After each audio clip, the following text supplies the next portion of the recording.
Let's start on the ban or the, what would you call it, closing of access to wilderness spaces. I think the reason used is fire risk.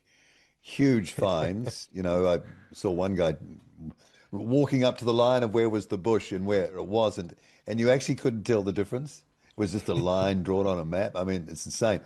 But he risked a $28,000 fine. I've seen others who've already been fined. I mean, how can anyone think you can stop people walking on God's earth? Yeah, I mean, it's quite unprecedented that it's an entire province, or now I guess two provinces that have done that. And I mean, this is where there's decades of poor forest management that have gone into this. So, I mean, if the authorities were to actually fess up and say, listen, like our budgets are underfunded, we don't have the equipment, and we've been doing a terrible job managing the forest, you could make an argument to say, well, all right, for this year, because the risk is so extreme, let's keep everybody out, but then we need to actually fix this. But of course, none of that is happening.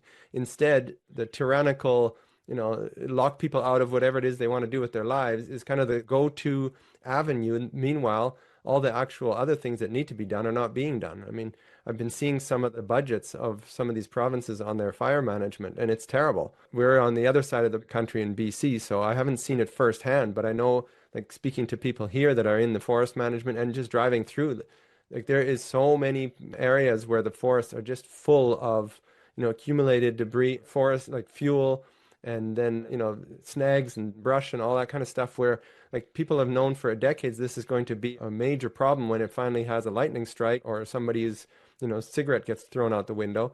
And it's just a recipe waiting to happen, and nobody ever addresses it. Everybody just, like in the government channels, cries about climate change, and that's the reason everything's a problem. And meanwhile, like these are actual local mismanagement issues that are to blame.